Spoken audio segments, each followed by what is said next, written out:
Student, मैं हूँ रीना। आप देख रहे हैं रीना अकेडमी चैनल। आप सभी का मेरे चैनल पर स्वागत है। मैं अपने आज के सेशन में आपके लिए लाई हूँ कक्षा 8 हिंदी पाठ्य पुस्तक वसंत भाग 3 का लेसन नंबर 15 यानी पाठ 15 सूरदास के पद का संपूर्ण प्रश्न अभ्यास। तो स्टूडेंट, आप सभी अंत तक बने रहे हमारे साथ इस वीडियो में।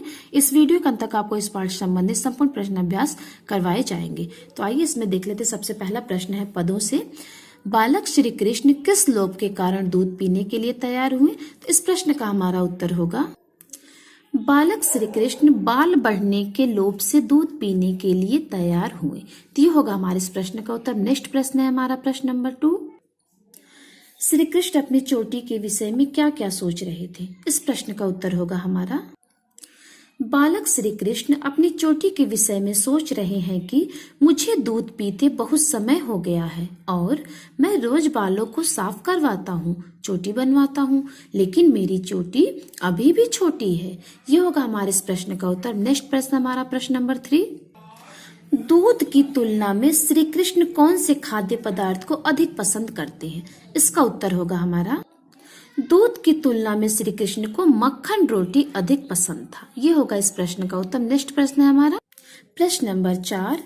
तय ही पूत अनोखो जायो पंक्तियों में ग्वालन के मन में कौन से भाव मुखरित हो रहे हैं? तो इस प्रश्न का उत्तर होगा हमारा उपरोक्त पंक्तियों में ग्वालिनी माता यशोदा से श्री कृष्ण की शिकायत भी कर रही हैं और उनके हृदय में श्री कृष्ण के प्रति वात्सल्य का भाव मुखरित हो रहा है और वो श्री कृष्ण को सबसे खास यानी अनोखा मान रही हैं। तो ये होगा इस प्रश्न का उत्तर। नेक्स्ट प्रश्न है हमारा प्रश्न नंबर 5। मक्खन चुराते और खाते समय श्री कृष्ण थोड़ा सा मक्खन बिखरा क्यों देते हैं? इसका उत्तर हम लिखेंगे श्री कृष्ण ऊंचे छींके पर रखा मक्खन अपने मित्रों की मदद से उतारकर कुछ मक्खन स्वयं खाते थे, कुछ मक्खन अपने सखाओं को खिलाते थे। इसी क्रम में कुछ मक्खन जमीन पर गिर जाता था। ये होगा इसका उत्तर। नेक्स्ट प्रश्न है हमारा प्रश्न नंबर 6। दोनों पदों में से आपको कौन सा पद अधिक अच्छा लगा और क्यों? इसका उत्तर हम लिखेंगे दोनों पदों में से हमें पहला पद बहुत अच्छा लगा क्योंकि सूरदास जी ने श्री कृष्ण के बाल रूप का बहुत ही मनोहारी वर्णन किया है। बालक श्री कृष्ण का अपनी चोटी के विषय में माता यशोदा से तर्क वितर्क हमें बेहद अच्छी लगी। ये हमने लिखा इस प्रश्न का उत्तर। नेक्स्ट है हमारा अनुमान और कल्पना। इसके अंतर्गत हमारा पहला प्रश्न है दूसरे पद को पढ़कर बताइए कि आपके अनुसार उस समय श्री कृष्ण की उम्र क्या रही होगी? इसका उत्तर हम लिखेंगे दूसरे पद को पढ़कर लगता है कि उस समय श्री कृष्ण की उम्र 6 से 7 वर्ष रही होगी। तभी उनके छोटे छोटे हाथों से सावधानी बरतने पर भी माखन बिखर जाता था। ये हमने लिखा इस प्रश्न का उत्तर। नेक्स्ट प्रश्न है हमारा प्रश्न नंबर 2। ऐसा हुआ हो कभी भी माँ के मना करने पर भी घर में उपलब्ध किसी स्वादिष्ट वस्तु को आपने चुपके चुपके थोड़ा बहुत खा लिया हो और चोरी पकड़े जाने पर कोई बहाना भी बनाया हो? अपनी आप बीती की तुलना श्री कृष्ण की बाल लीला से कीजिए। तो इसका उत्तर हमने लिखा मुझे चॉकलेट खाना बहुत पसंद है। मेरे भाई के जन्मदिन की तैयारी चल रही थी। फ्रिज में रखने के लिए मेरी माँ ने मुझे दूध दिया और सख्त हिदायत दी कि उसमें रखे चॉकलेट कोई मत छूना, शाम को सभी को बांटी जाएगी। उस समय तो मैं दूध रखकर वापस आ गई, पर मेरा पूरा ध्यान चॉकलेटों में था। दोपहर को आंख बचाकर 2 चॉकलेट मैं खा गई और कागज बाहर फेंक दिया, पर गलती से कागज का जो चॉकलेट का एक कागज था मेरी जेब में रह गया। शाम की पार्टी में जब मम्मी को चॉकलेट कम लगे तो माँ ने सबसे पहले मेरी जेब चिपकी। उनके हाथ वह कागज लग गया और मेरी चोरी पकड़ी गई। मैंने बहाना बनाया यह दूसरी चॉकलेट है, पर मेरा बहाना काम न आया और मुझे डांट खानी पड़ी। जिस प्रकार श्री कृष्ण की शिकायत मिलने पर माँ यशोदा उन्हें डांटती थी, उसी प्रकार मुझे भी डांट सुननी पड़ी।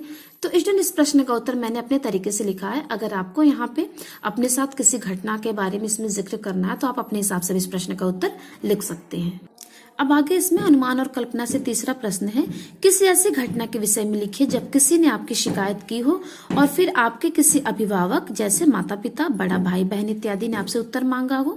तो इस प्रश्न का उत्तर छात्र आप स्वयं करेंगे अपने अनुभव के आधार पर। अगर आपके साथ ऐसी किसी घटना कोई घटी हो तो आप इसका प्रश्न स्वयं लिखेंगे। अब आगे है भाषा की बात से। नंबर 1। श्री कृष्ण गोपियों का माखन चुरा चुरा कर खाते थे, इसीलिए उन्हें माखन चुराने वाला भी कहा गया है। इसके लिए एक शब्द दीजिए। तो इसका उत्तर हम लिखेंगे तो इसके लिए एक शब्द होगा माखन चोर। अब नेक्स्ट है हमारा प्रश्न नंबर 2। श्री कृष्ण के लिए 5 पर्यायवाची शब्द लिखिए। इसका उत्तर हम लिखेंगे। श्री कृष्ण के लिए 5 पर्यायवाची शब्द श्याम, गोपाल, गिरधर, मुरलीधर और कान्हा। तो ये होगा हमारे इस प्रश्न का उत्तर। नेक्स्ट प्रश्न हमारा प्रश्न नंबर 3। कुछ शब्द परस्पर मिलते जुलते अर्थ वाले होते हैं, उन्हें पर्यायवाची कहते हैं, और कुछ विपरीत अर्थ वाले भी। तो समानार्थी शब्द पर्यायवाची कहे जाते हैं और विपरीतार्थक शब्द विलोम। जैसे पर्यायवाची शब्द यहाँ पे है चंद्रमा का, शशि, इंदु, राका, मधुकर का, भ्रमर, भौरा, मधुप, सूर्य का, रवि, भानु, दिनकर। और विपरीतार्थक यानी विलोम शब्द है दिन का रात, श्वेत का श्याम, शीत का उष्ण।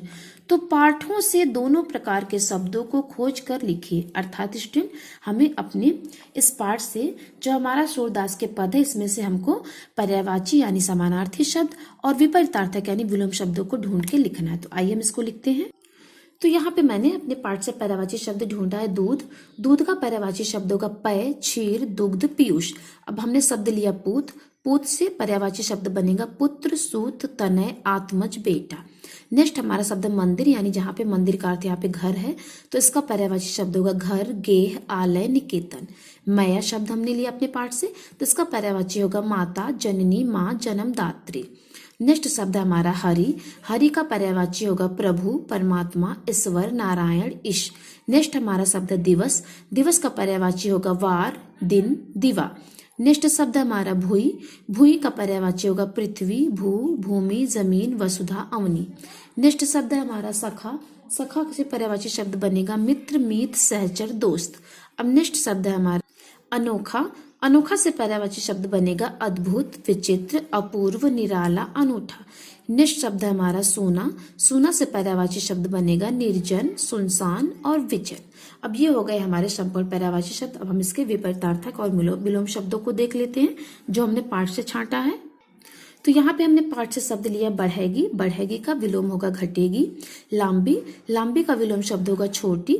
बढ़ेगी यानी बढ़ना, लांबी यानी लंबी, तो लंबी का होगा छोटा। भूई। भूई का अर्थ होगा पृथ्वी, यानी इसका उल्टा शब्द होगा विलोम शब्द आसमान। चिरजीवों का जो चिरजीवो शब्द है, इसका विपरीतार्थक शब्द हमने यहाँ पे लिखा क्षणभंगुर। चिरजीव यानी लंबी उम्र वाला। खोली मतलब खोलना, जिसका विपरीतार्थक शब्द होगा बंद कर। हानि। हानि यानी नुकसान, जिसका विपरीतार्थक शब्द है लाभ। मोही मतलब मुझे, और इसका विपरीतार्थक शब्द होगा तो ही यानी तुझे। नेक्स्ट हमारा विपरीतार्थक शब्द है विलोम शब्द है मोटी। मोटी का होगा पतली। नेक्स्ट शब्द है हमारा कांचो। कांचो का अर्थ होता है कच्चा, जिसका विपरीतार्थक शब्द होगा पक्का। दिवस। दिवस यानी दिन, इसका विपरीतार्थक शब्द है रात्रि। अनभावत यानी नहीं भाया हुआ, नहीं भा रहा है, इसका विपरीतार्थक शब्द होगा अति भावत यानी ज्यादा भाना। अनोखो। अनोखो मतलब अनूठा, इसका विपरीतार्थक शब्द होगा साधारण। तो स्टूडेंट ये हमारे पाठ नंबर 15 यानी सूरदास के पद का संपूर्ण प्रश्न अभ्यास कंप्लीट हुए। तो स्टूडेंट कैसे लगी आपको हमारे वीडियो? अगर हमारे वीडियो आप के लिए उपयोगी है तो प्लीज हमारे चैनल को सब्सक्राइब और वीडियो को लाइक करना ना भूलें। मिलते हैं हम आपसे अपने अगले वीडियो में, तब तक के लिए धन्यवाद।